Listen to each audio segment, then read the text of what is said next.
Yo, what's up everybody? It's Drewberry and we're back with another custom card video. Super stoked to have a special guest here this week in TEDDYNINJA. Teddy, how's it going? Oh, it's so good. It's so roomy over here in the Berryverse. You guys didn't tell me how nice you had it. Thank you for having me.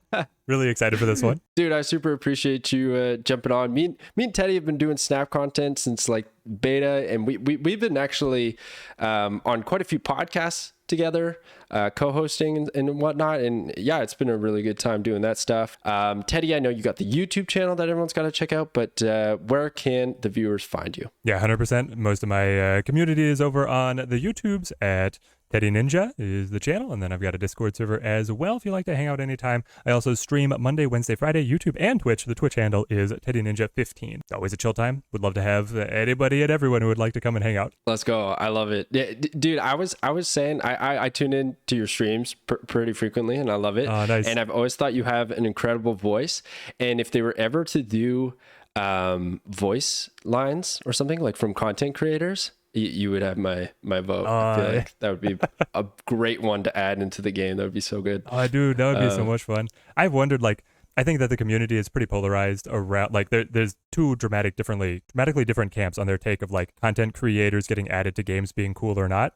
I think it would be really fun, though, if, like, you could get a variant line for an iconic card or voice line or something. Oh yeah, absolutely. Why not? They put the videos in there, like when they spotlight people. So I feel like they could end up putting like a voice line, even if it was for a week, like a content creator like showcase, and you got a voice line in the game for a week. That'd be so sick. Oh yeah, what if it was like I could record the O snap, or you record the animated or something like that? It'd be a fun like April Fool's week is all like content creator voice effects for different random things. That would be... There we go. Team Second Dinner, take notes. They definitely watch my custom card videos and get all of their ideas from here. This is where the new cards are coming up. But really, it should be DC Dual Force who is watching this one, right? Drew, have you been diving into the dark side? Well played with the pivot there, the tangent. Yes, I have been playing some DC Dual Force, and I enjoy it quite a bit. Yes. And that's kind of what spawned this idea to do a DC custom cards review of Marvel Snap cards, but DC characters. But how has your experience been with DC Dual Force? So I love it. I love that they're iterating pretty quickly here on being able to add stuff to the game. I think that it has a lot of potential. It's very fun. If this gives you a taste for hopping into some DC content, Dual Force is free to be able to acquire, and right now during the open beta, they do have daily login rewards for participating and helping them gather info. So if you want to check it out, by all means, it's quite fun. Nice. Let's go. Totally free, right? Yes. So you can just jump in, and like Teddy just said, open beta just started, so great time to try out the game, right? Why not try it out? But today we're going to be talking Marvel Snap mechanics, at least with DC characters. So Teddy, I'm going to give you the little rundown on how this one works. I've got 10 cards here to show you today, but 6 of them are from the Berryverse, community made, and I'm going to give a shout out to all the winners, basically, of this challenge at the end of the video. But we got 6 community members and we got 4 content creators. Okay. Nice. So your objective is to sniff out who are the content creators who made cards. Okay. Now, to give you a bit of a helping hand here. This one. Yeah. You got this. I trust. Here are the creators, and I asked them to kind of somewhat add in their personalities as creators into the cards. Okay. So here are the creators. Okay. So there's myself, and then there's Willow, who's like the #1 DC Dual Force content creator that I know of, just absolutely crushing it. So I had to reach out to him and ask him to make a card. He actually made a bunch, and I was like, Willow, I'm sorry, my guy, I gotta only take one. And he was like, oh, no worries. So we got Willow in here. We got Binks, who is our creator guest host last time. So I asked Binks, I was like, dude, you got to make a card for me now. And he went ahead and made a card, so it's sprinkled in here.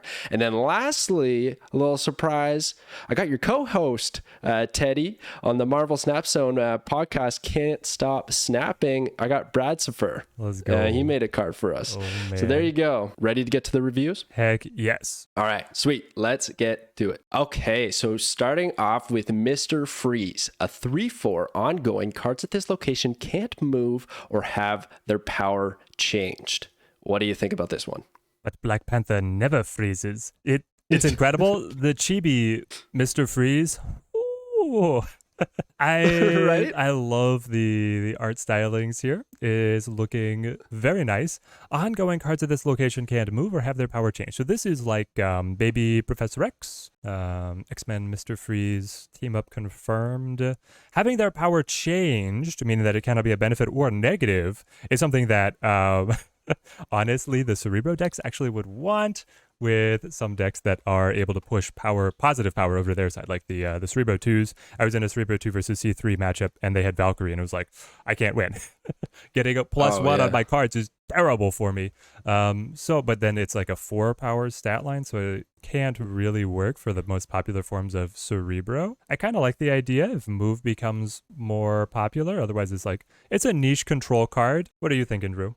Yeah, no, that's a really good idea. I didn't think about Cerebro, but I guess anytime you can have your power change, that's so good. Yeah. But then you'd end up running Luke Cage in the popular Cerebro too. So it's like, where does this guy exactly fit? Gosh, yeah, I don't know. It makes me think of Colossus as well. It's kind of similar, except he can be destroyed, but he's not really a destroyable card. Being a 3/4, there's not really anything that targets that I can think of that's out right now, anyways.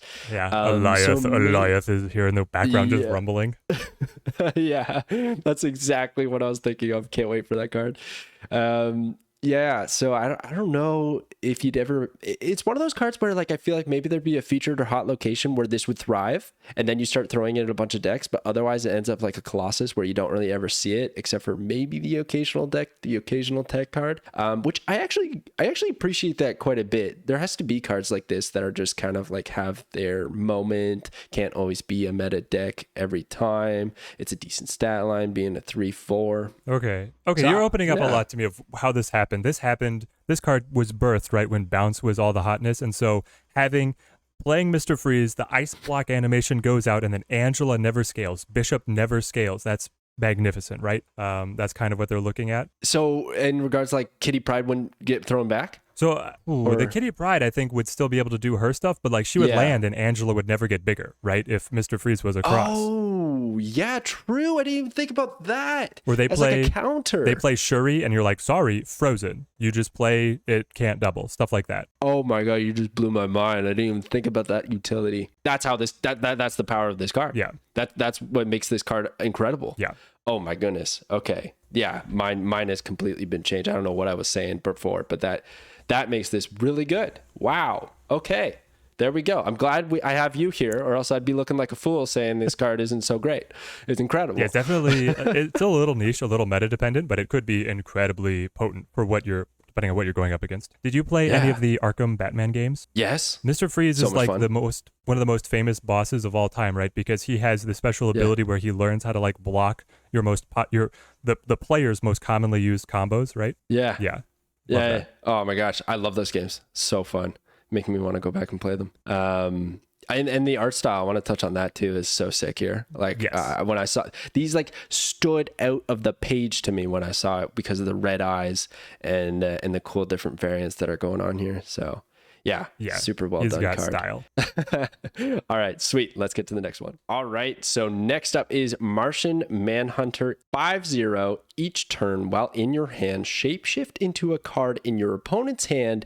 This always costs 5. Pretty tricky little card here. What do you think? I love it. This is the card that I think a lot of people were expecting Loki to be, with some form of shape-shifting ability, right? It's a morph, but you get to roll the dice every time in hand to see if you want to play it. The fact that it always costs 5, I don't know. Does it have to cost 5? Like, why couldn't it cost it's giving you incredible information as to what the opponent has in hand, right? You basically always know one of their options. I wonder if it could roll duplicates. I don't know. I'm nitpicking on a theory crafted card here. If it doesn't roll duplicates, like if it's always a new card, it's amazing. I mean, it's ham on steroids. You just get a slideshow of what's your opponent has available, right? Yeah. I would assume that it could roll a duplicate, but not consecutively. Like it would exchange to a different card, but it could go back to to the original card. Okay. That would be my interpretation, but Gotcha. we wouldn't really know. I actually quite appreciate the fact that it says this always costs 5, because I feel like from a balance perspective, the information is insane. But then also you could roll into a discounted card if it's like a leader, or I don't know, any 6 cost really, it doesn't really matter. So you end up with a discount if you end up rolling into that, and maybe that forces you to play this card on that respective turn on turn 5 to cheat out a 6 cost early, or just get a little bit of bonus value. That's but true. I think you're right in that, like, in my opinion, with this card, you run this and you just hold it in your hand, just to keep knowing what they have. Yeah, this is also what Kang wanted to be, right? Yeah. Kang buff. 5/0 tells you what's in your opponent's hand. It's but then it also has some kind of activatable side of it where you can drop it down. The 5 puts it out of range of most energy cheats. Obviously, setting up Sarah on 5 and then playing this on 6 for 4. If it's rolling a good card is magnificent. If it's not, I don't know.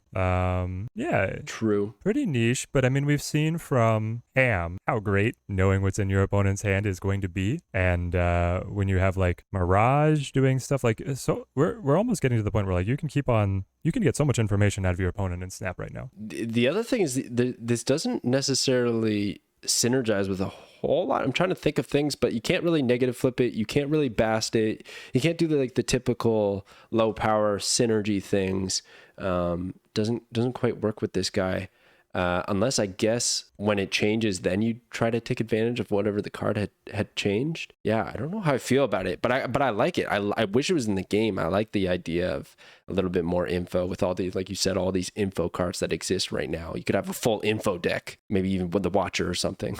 No, don't play with Watu. Though he does look canonically like he would fit in alongside Mr. Martian Manhunter.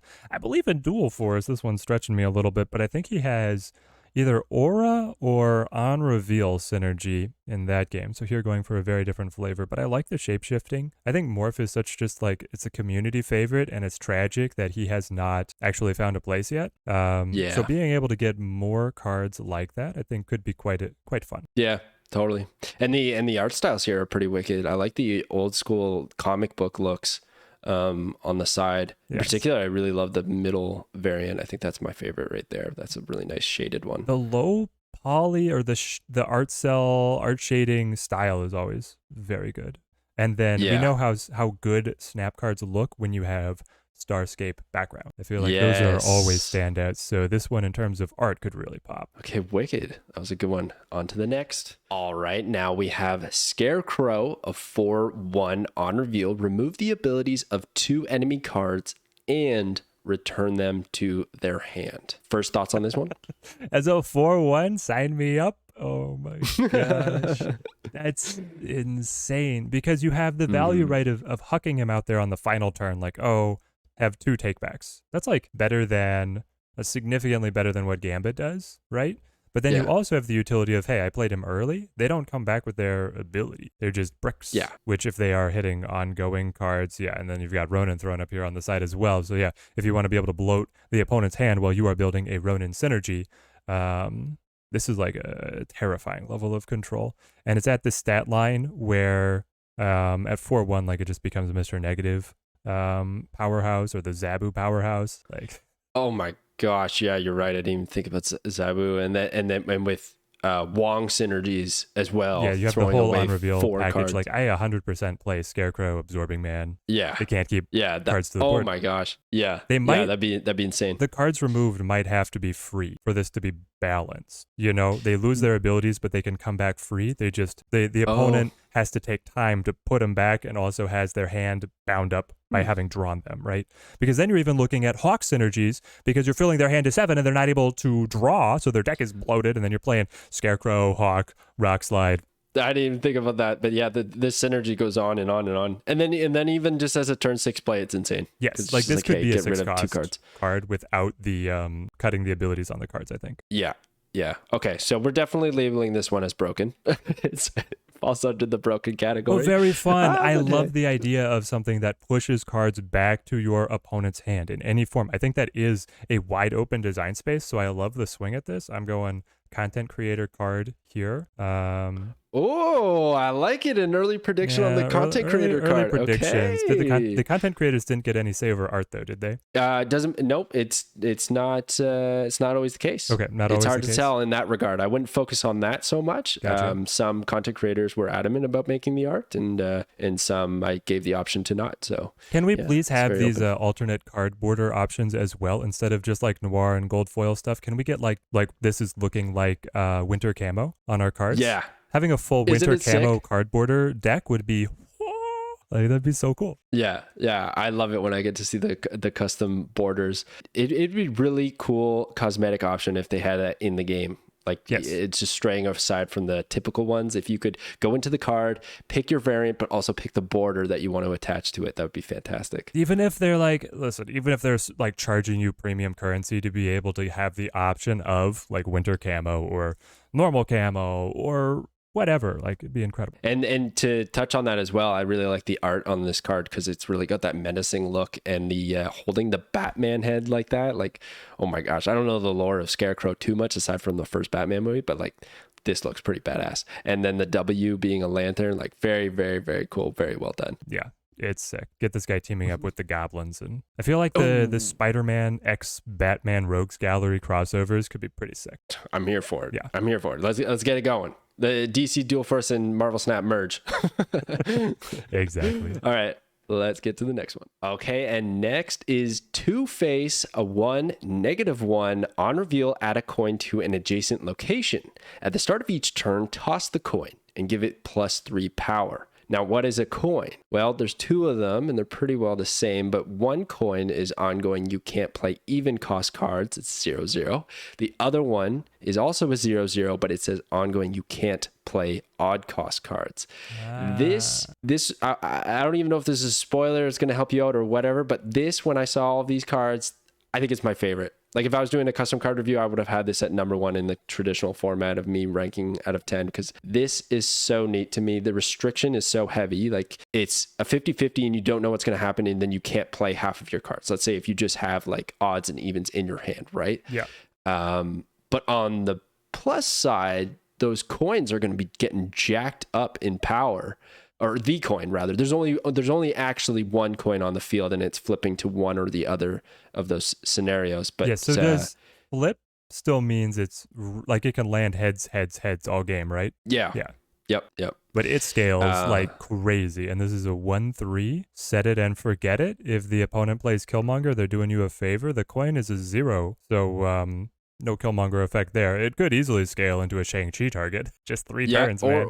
Or Shadow King as well would destroy this. Yeah. So not without counters, but definitely avoids the biggest one of them all, like you said, Killmonger. So that's pretty wild. What happens? I suppose, Drew, the interaction is if I silence this with my own Enchantress, I could then, it flips again, and then we'll refresh the coin. Because the card causing the flipping is Two-Face, right? That is a very interesting point in interaction. I would agree with that, I think. And then to remove the ability, the flip would re-engage it. To spread the web even farther, I could kill Two-Face and stop the flipping, but also stop the scaling? Yes. Okay. That's very well done. This is why we bring Teddy on for these, because sometimes these things, when I read them, they go over my head, even though I read them out loud. But you're 100% correct. The ability is attached to Two-Face the card, and those negative conditions are attached to the coin. So I guess Killmonger does have a huge impact. Backpedaling on what we were saying, because he would remove the ability to increase the buff on the coin, right? But you'd still have that restriction. Yes. Flipping every turn. Wow. Or it wouldn't even flip. The flipping would stop. Yeah. But the condition that remained would stick. You could only play cards of one cost or the other for the rest of the game. Yes. All right, so Drew, well, one, I love the design that you have kind of, you cannot self-mitigate, really, because if you're trying to go after attacking the coins restriction, it'll just flip again with Two-Face. And if you try and go after the flipping by killing Two-Face, the coin is still there for the rest of the game with the ongoing effect. So I think it's fascinating. It's a 1 cost that will really take over a game, which is fitting. In Dual Force, he's ultra rare as well. He also is very cheap. You play him on the first turn, then you flip a coin, and either you destroy any enemy card or you draw a card. It's really cool. Also an on-reveal synergy. Just sick. Very fun, very thematic. And then What are you taking? What deck do you think is stronger? A deck that can only play odd cards or a deck that can only play even? That's a good question, because do you lean so heavy in one direction and just hope the flips roll your way, or do you just roll a normal deck that does decent and you just hope your hand doesn't get bricked every turn? There's still, like, having 6-cost finishers feels important to many decks, but also you can do fine without. And then, like, leaning into odd feels like a little bit better, because decks can perform fine with 5 costs. Like, even like if your finisher is a Black Bolt stature package, those are both odds.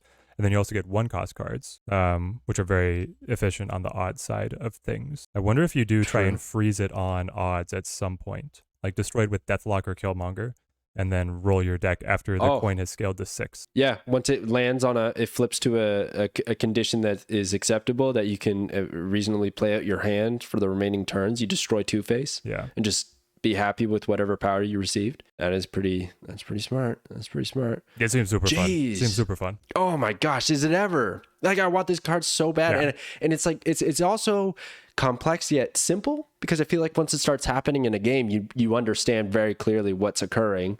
Your opponent is like, I'm losing. This coin is insane. How am I losing to a coin?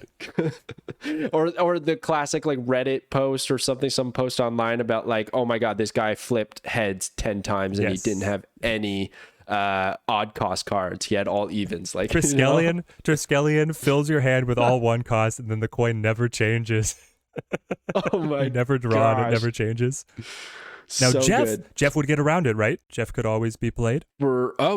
Yeah, he doesn't care. Love it. What side of the coin flips? There you go. Love it. Even more Jeff value. Another thing that I'm going to backpedal on, because I think I was the one that said it as well, is I said only 1 coin. It could be 2 coins. It's adjacent. It's only. Oh my gosh, I'm back. Well, if you get if you reactivate the on reveal, you could Wong Two-Face for your last 2 turns to have these double tokens, or you could Absorbing Man to get, again, the multiple tokens. With how popular Magic is, playing Wong into Two-Face. Two-Face on 5 doesn't look too bad if he's got 2 coins scaling 4 turns at the start of each turn, 6 and 7. So it would be, that's like a 12 power burst, Drew. Oh my gosh. Do you think if you had multiple coins, would he only toss 1 and they'd all flip to the same, or does he toss each individual coin? I think he would roll each coin. Oh, I love that. That'd be so much fun. You have a board full of coins after, like, a Wong shenanigans play, but then on turn 6, and you just wait for the rolls. If they flip opposites, you can't play any new cards. Still, I love it. Yeah. Except for Jeff, as we've deciphered there. Oh my gosh, I love this card so much. Yeah. So well done. Okay, we got to get to the next one. Next up is a card that I cannot pronounce, but I got the first word. It's Mr.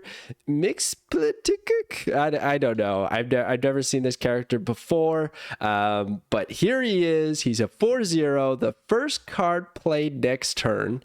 In general, not you, not your opponent, doesn't matter. Whichever is the first card played next turn, that's the way I'm reading it, gains +1 power per consonant in its name. So you got to start looking at the letters in the name of the cards you're running in your deck. What do you think about this one, Teddy? It's magnificent. He's like a god of chaos. This character is nuts. This card, if you could get duplicates of him, would be nuts. Get his own procs. I feel like you have to have it written as your next card, not the first next card. As a 4/0, you're giving tempo to your opponent, and especially because it's next turn, you could play more cards. Ooh, wow. So is this supposed to be a passive, or is this on reveal? Does it happen once, or does it happen every turn? I guess the idea is it's every turn, right? I think, well, it says next turn, played the first card played next turn. So I imagine, and also once. The feeling that you're getting in terms of balance, I would say, just once. Okay, so because I could see it 2 ways. One is it's an engine battery that then for every time, like, so if initiative changes, it could benefit your opponent. You're buffing these cards by the consonants in their name, which is a large amount, as you can clearly count here on this side. What really is it? So Doctor Strange, we've got 4 in Doctor, and then 3, 4, 5. A +9 if you play Doctor Strange. Yeah. Right? Isn't that crazy? And then I was just looking for cards that had a lot of letters. I didn't even count the consonants, but then, like, Miles Morales, Spider-Man, I'm sure that's at least 9 or more. So, like, Jane Foster, the Mighty Thor. Oh my gosh. That's crazy. Yeah. That's crazy. So yeah. The buffs are insane. I love the idea of a card scaling off of nonsense. Yeah. It is very fun. The 4-0, I mean, you probably have to be balanced. He would have to be more expensive. Like, this buff is pretty cracked. Though I don't know. He's as a 4-0 out of your 4 costs, you're expecting a lot here. You get the Zabu synergy. But the 4-0 gives you negative synergy, so that's like too much to be able to go. What would Iron Man be if you hit? Iron Man's also like really well. He doesn't have that many consonants, but nevertheless, he's still doubling. But then he doubles, yeah. Yeah, or Mystique's looking pretty fine as well. But then you look at the cards that are able to make duplicative use of buffs. So it's very similar to what Shuri's doing, right? Yeah, it pretty much is. Yeah, it pretty much is the amount of power that you would end up getting out of this card. And the problem is her brain hurt though. The problem is that it's old Shuri. It's not to this location. It's behind Cosmo, right? Oh my gosh, true. So, doesn't even have an on-reveal. Yeah. Probably should. I feel like this card probably should have an on-reveal. But even if this has an on-reveal, the next card you play can be behind a Cosmo. Right. Yeah. Right. So it doesn't even matter. Wow. There's just a lot. That's just a lot. If I got to start deck building and thinking about how many consonants are in the name of my characters, I'm done. I can't deck build anymore. Well, it's interesting. It's interesting. I like the chaos of this character, but we're going on to the next one because my brain is already hurting. Also, this is 100% community. This is not on my radar for a content creator. Well played. And now we have Wonderwoman, a 4/8. This card fights a random card at this location at the end of each turn. Boom. Pretty sick art here as well. 4/8 stat line looking like crossbones. What do you think, Teddy? Oh my gosh. It's so strong. Also, can we please get a Gal Gadot voice line? Like, fine. Art's looking good. The Amazon Warrior is going to wreck face. I mean, 4/8's like too good to exist with a positive effect, right? I guess your idea is that because she has to fight, she will lose to higher powered cards. So maybe it is intended as a double-edged sword. I just feel like there's so many scenarios where you guarantee it's very beneficial to you, you know? The opponent is Zoo. They set up a couple wimps, and then you drop Wonder Woman. You kill all the wimps, and then you play armor after that. She's also underneath Shang-Chi range. Like, the 8-power stat line is arguably the most desirable stat line in Snap. And so for her to be freely played now, true. Oh, it's a random card. She could kill she could kill her friends. Exactly. Yeah, I think that's the trade-off here. But then you could also lean into your own strategies with that, right? Yes. Like with Destroy deck, we're looking at Bucky Barnes, Nova, anything like that. But then if you end up with the weakest card, your opponent can essentially play something for free because fighting is only going to be once at the weakest card. But it's not always the weakest card. She just fights a random card. If the opponent plays random, she could choose any target. Oh, true. So if you drop a big boy, she could go after him first and then kill herself. I feel like you're right, though, in that more often than not, this is going to be beneficial. This is going to work out for you. Yeah.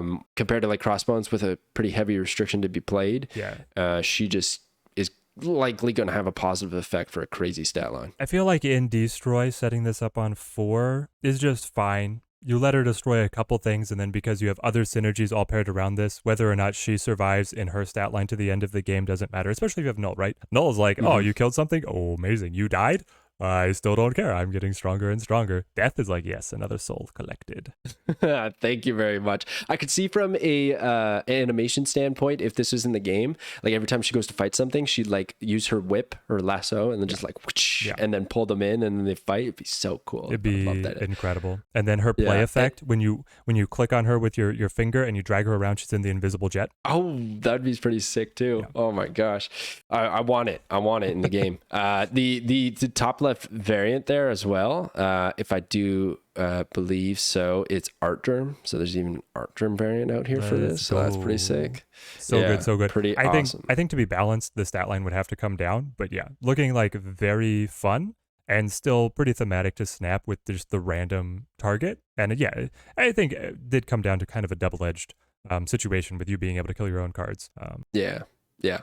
I like it. I like it a lot. Very cool card. I like it. It's simple. It's a little bit more on the simple side, and I appreciate those a lot in Snap.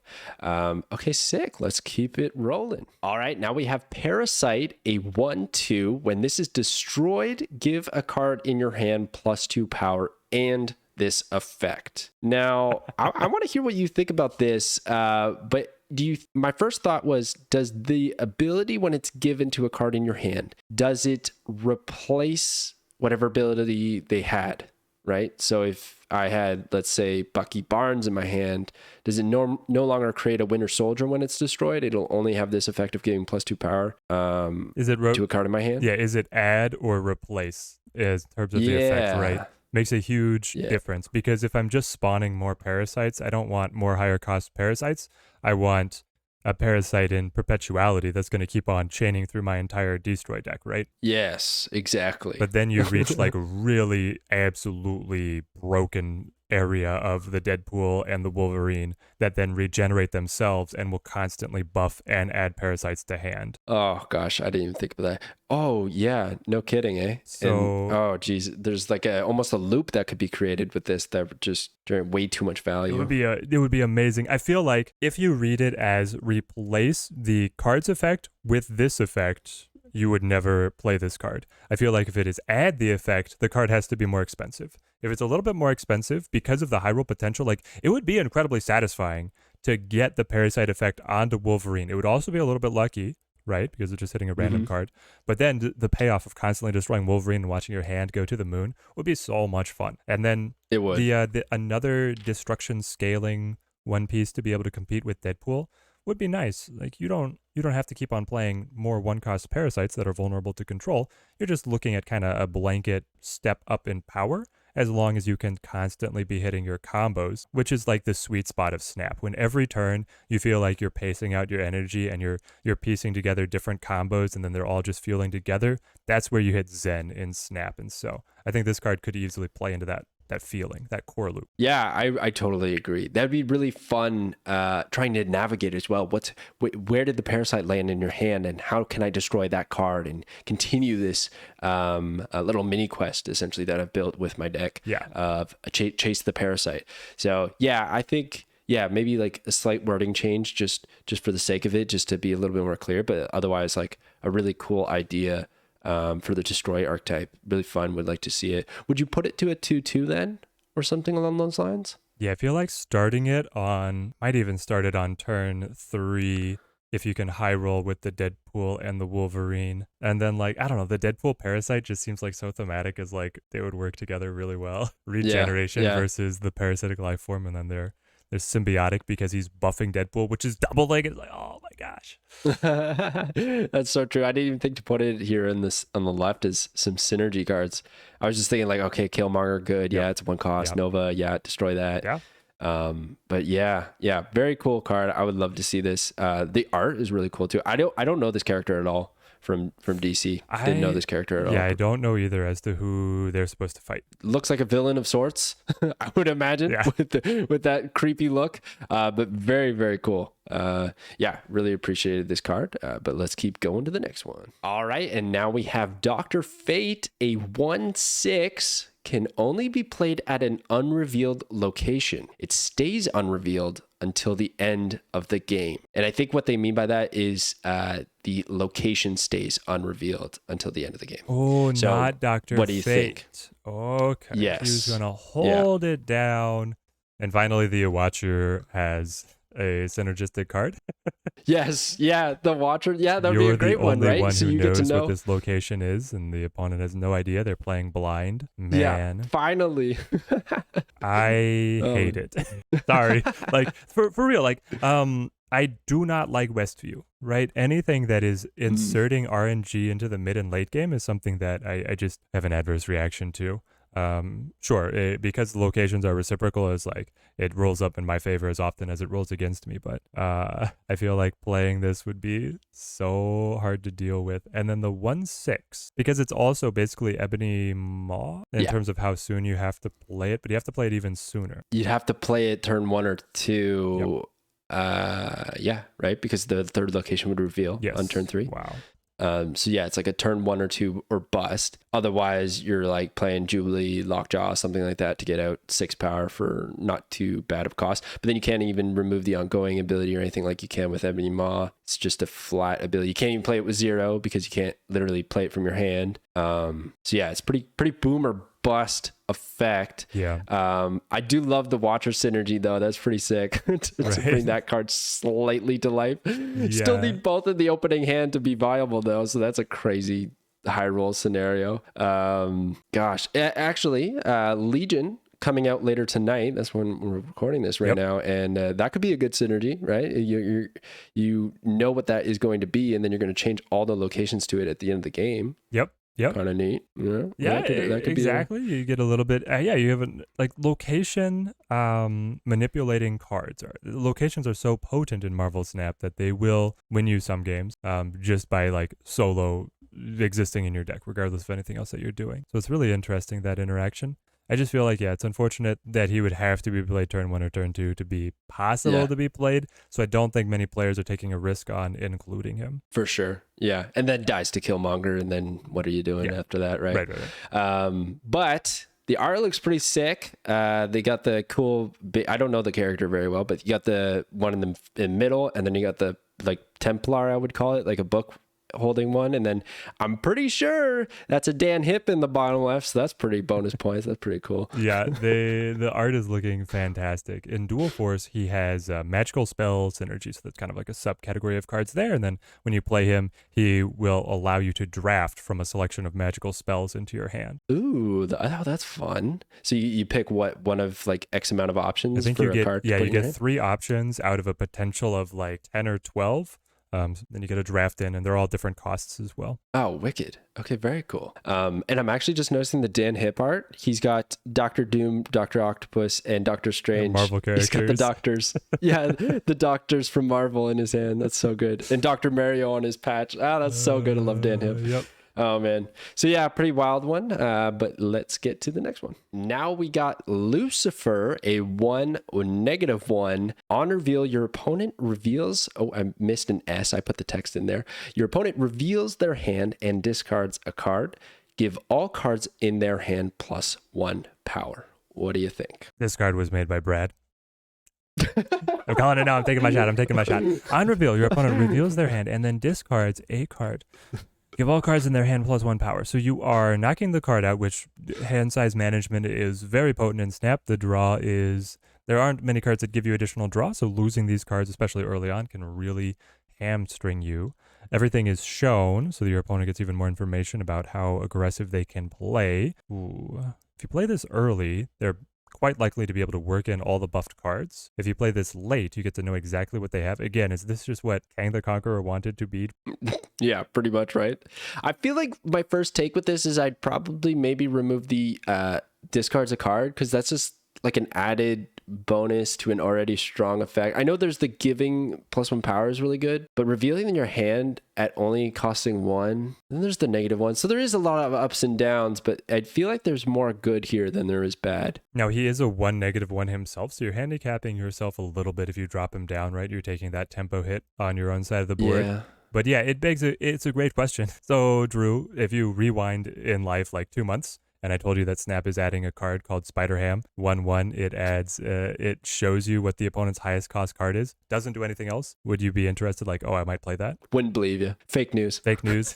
Because like, that's the thing, is like Ham's effect being public information as to what the opponent has is so powerful. So I know. I think this sees play. Like, I do genuinely think this is kind of what Kang wanted to be. Kang is showing you cards, their play options. This just shows you actually everything, and then again you're guessing as to where things are going to go, but you get to combo this in with other effects. And then I mean, if they don't discard, so you're saying that you might see this as just reveal and then all of their cards are buffed? Yep, that's the way I interpret it, right? They reveal their hand and then they get the +1 power. Okay, well then maybe I never play it then, because I don't play Kang in Conquest. I just learn what's in the opponent's deck, and because Snap is very consistent, especially when everybody's playing Magic and they only have 1 card left in deck at the end of the game. Anyway, I pretty much just know. I just know what's in your hand in Conquest. Anyway.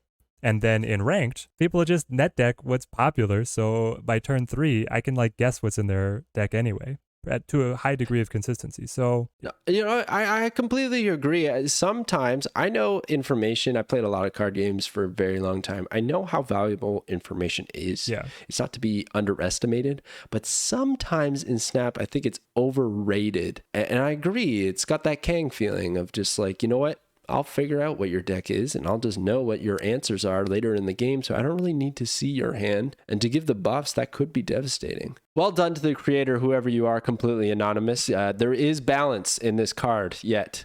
Yeah, there's a lot of back and forths, but I think I'm leaning to agreeing with you here that it's in a pretty good spot. A lot of other card games, the randomness that's injected into the game is your draw and like draw order. In Snap, it's very consistent, your draw and your deck. And so the randomness is inserted in the locations. So being able to manipulate locations and get information there is more important than just information about the opponent's deck. I don't know. That's my hot take. Yeah, absolutely. Totally agree.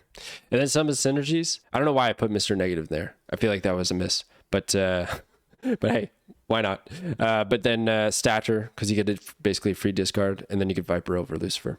Yeah, but, well, if we stick with like saying basically if he doesn't discard, he's weak. If he does discard, he's playable.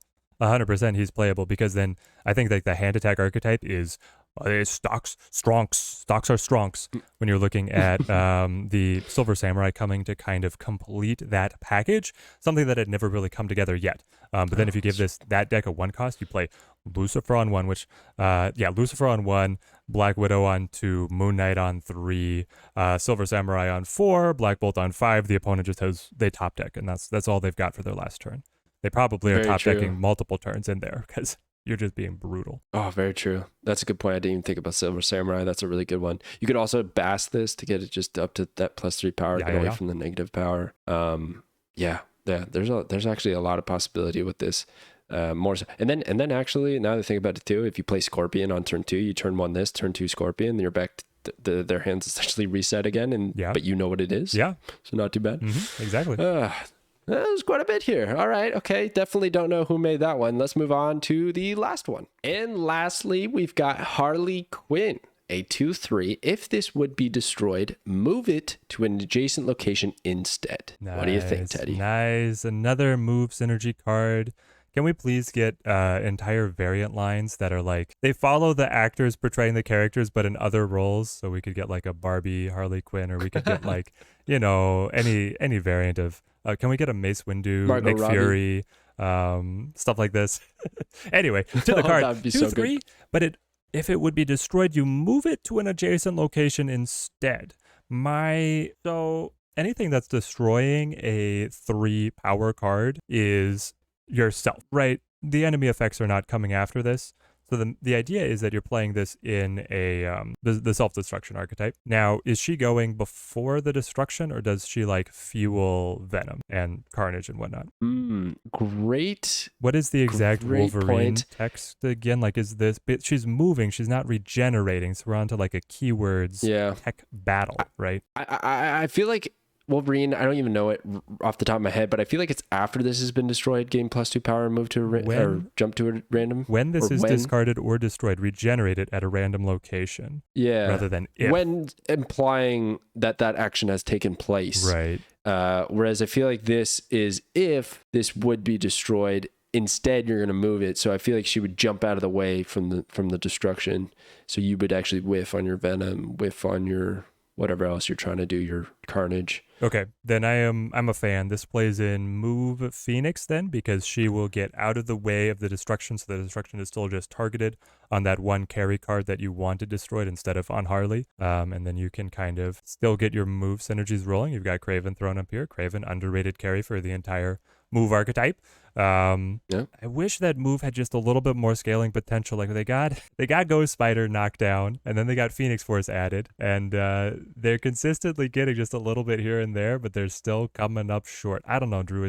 Would you run this in Phoenix Force? I would not. I gotta be honest. I would not. I feel like it's just a little bit too awkward in an already awkward deck. The move destroy archetype is not quite there, and like you said, the move archetype still struggles a little bit.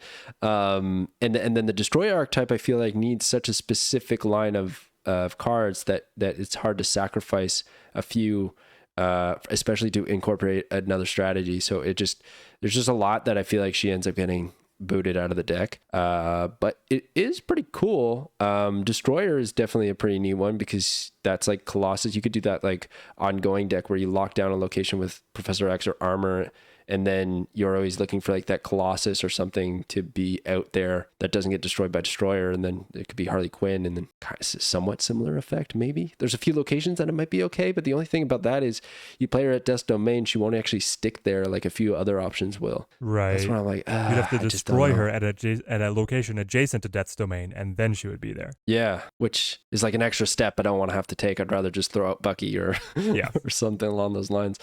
So yeah, I don't know.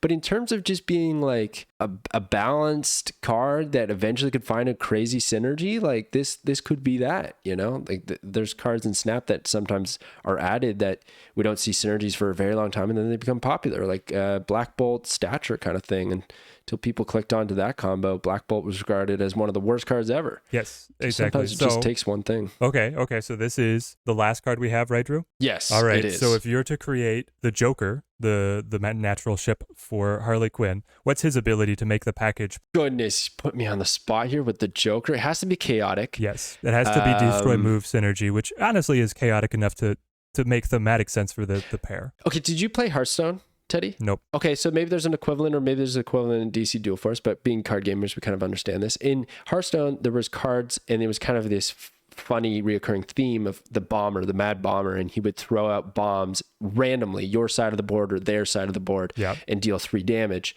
Joker could be like destroy 3 cards randomly. It could be your side or the opponent's side or whatever. So then you could destroy Harley Quinn on repeat, and she jumps around the Joker. How about that on the spot? Nice. Yeah, I like it. Something that gets her shuffling, and then you're running a deck that is synergizing on your side. You don't mind if your cards are tossed, and you, of course, are happy if he's tossing the opponents out. Yeah. Just watch the world burn. Yeah. Exactly. Nice. That would be pretty sick. But there we go. So that is the 10 cards. Now it's my favorite time. Now that we have reviewed them all, I'm going to get you to first guess which cards were creator cards, and then I'm going to ask you to match them to the correct creator if you can. So what do you got for me here, Teddy? Which of these 10, and now there's 4, which ones were content creator cards? All right, hit me with the content creator credits one more time. Okay, so we have myself, we have Bradsfer, we have Willow, and Binks. Okie doke. So we got Brad on Lucifer. We got, which one is Willow cooking up for us? I feel like I should be able to sniff it out. I'm going Binks on Scarecrow. He would love such a busted card. So if I'm giving Brad Lucifer, like I'm wondering if Willow would have even picked up a card that's like a character that's not yet in DC Dual Force, is like a hot, unique take. So I'm actually going to go Willow on Parasite. And then I've just got to hunt down your card, Drew. Just got to hunt down your card. You were very taken by Two-Face, so I think that you would not pick that. You're too humble for that. You're not the kind of guy who's going to be like, this would be my favorite card. I think you might have. I think you put up MR.FREEZE. Started it on your card. Yeah, there we go. Okay, so by the way, you just went for it. You just gave me the creators and which card they made and whatnot, right? Yep. Locking in those answers? Final answer. Okay, so I'm going to tell you what you got right, and I gave Binks the same opportunity. Oh, but in the comments, guys, you have to vote yourselves before it's revealed. Pause the video, vote. Yes, good shout out. Yeah, definitely pause right now because I'm about to reveal. So, Teddy, I'm going to start with the amount of cards that you got correct from content creators, okay? So, just to get it right, you said Lucifer, Parasite, Scarecrow, MR.FREEZE, right? Yes. You got 3 out of 4. It's good to be good, chat. It's good to be good. Yeah. Now, in terms of associating the correct content creator, you got 2 out of 4. Oh, not bad. All right. Yeah.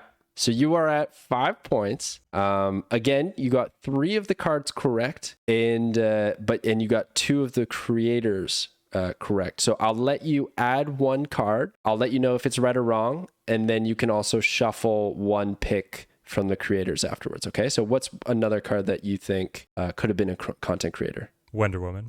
Oh, That unfortunately not. That it was was a a Reddit community design. made That card. was committee. Aw. So I'll just say the card then. So Dr. Fate was a content creator card. Oh. So so the four were Lucifer, Dr. Fate, Parasite, and MR.FREEZE. Those were the four. So Scarecrow was not, and Dr. Fate was. Now, again, out of those four cards, you got 2 content creators. So I'll allow you to try and make another choice. Now, it won't Dr. remove Fate? a point if you... Who out here is making irrelevant cards, Drew? Who out here is it? Is this one you? Is that your final answer? You know what? I'm gonna go Willow on Dr. Fate. Oh, Teddy, you had it. It was me. It was me all along making terrible cards. Yeah, so in the end, Binks I love that. was the one that I spontaneously was like, I hated, and Drew's over here. You should see my reaction. I was like, oh no. At least I explained myself. Wrong. I don't necessarily hate the card, but like I hate the RNG getting injected later on. Oh yeah, for sure. No, I make so many of these with the berry burst that you just make some bad ones sometimes. And I didn't know the character either, so I was he looks like the Watcher. I want to make something that works with the Watcher, and you at least said that right away. So I was like, okay, that's sweet. Okay, so I made Dr. Fate. You got Lucifer as Bradsfer, correct? Shocker on that one, but well done. I'm glad you got it. If you didn't get that one, that would have been a problem. And then you nailed, to my surprise, you nailed Willow on Parasite. Oh, there we go. Well done there. Yeah. And then Binks was the one that made MR.FREEZE. Nice. Yeah. There we go. All right. So that was a great time, Teddy. Thank you so much for jumping on. Oh, thank you for having me. When? Yeah. Are you doing a Star Wars episode ever? Do you think that's in the realm of possibility? Oh, it's certainly in the realm of possibility. Can I come back for that one? Absolutely. Yes. Booked. You're booked. Let's go. Yes, but we will probably pivot to the next challenge with a keyword. And I'd like to, if you got one, if you don't, no worries. But if you got one cooking, do you want to name the next challenge? Do you want it to be existing? Because here's the thing. What I would be really excited for is like an on-draw cards that trigger when drawn. Okay, that sounds great. Is that like a theme that you would use? Yeah, when drawn. Okay. Perfect.